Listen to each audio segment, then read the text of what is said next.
Time for another Gobbet Opus. This one from September 12th, 2008. Go Yeast Old Man. The week is over. 5 days of doing my best to kill. Kill viruses, kill spirochetes, kill bacteria, kill yeasts. I do not try, however, to kill Bill. I leave that to the bride. I hope PETA never goes microscopic, or I'll be toast. If my workday has been successful, I have left a swath of unicellular death that makes Genghis Khan look like a piker. I am sure I have killed billions upon billions of creatures in my day.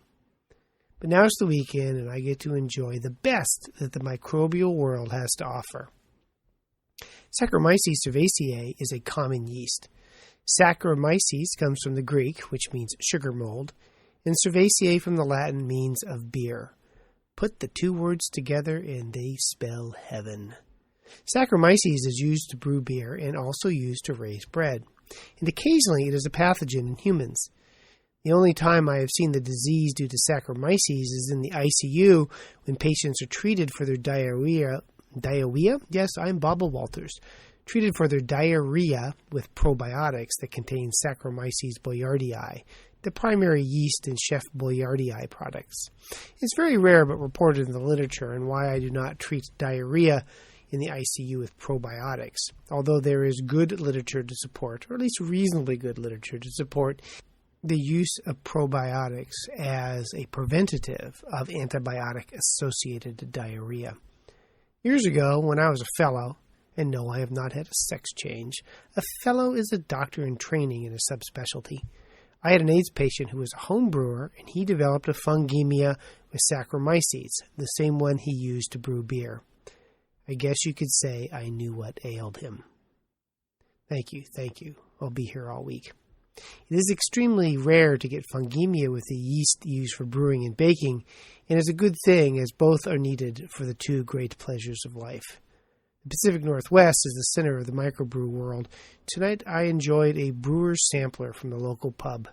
A blonde, no, the beer, not a woman, a Hefeweizen, an amber, a seasonal, an IPA, a brown, no, a beer, not a woman, and a porter, no, a beer, not someone who took my bags. One would think that if there were karma, after a week of killing these organisms, I would get a sour beer.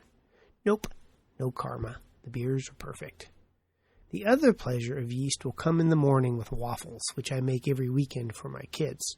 This comes from the book How to Cook Everything and makes the best waffles ever, all thanks to Saccharomyces. First, take 2 cups of flour, 2 cups of milk, a tablespoon of sugar, a half a teaspoon each of salt and yeast, and mix them together. Add a stick of melted butter. Yes, butter. You can have a good life or a long life. I choose good. Let it sit overnight. In the morning, separate 2 eggs, add the yolks, along with 1, 2, 3, or 4 teaspoons of vanilla. The more the better, and I prefer Watkins. Whip the egg whites, fold them in. Then make a waffle with whatever waffle iron you use.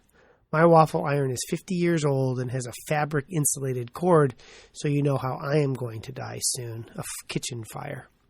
If you listen very carefully as you cook the waffle, you can hear the yeast scream, which is why, of course, I make mine in a vacuum. And use real syrup, not the fake stuff. And if you have it, fresh blackberries, raspberries, peaches, or Oregon strawberries, not the fake wooden strawberries from California. It is the best thing you can do with your mouth in public. The microbiologic world.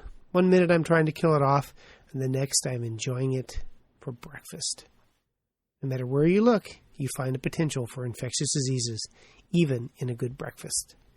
The relevant article for this podcast, Saccharomyces cerevisiae fungemia and Emerging Infectious Diseases, out of CID 2005, June 1, Volume 40, page 1625. PMID 1588936. See you next time. Bon appetit.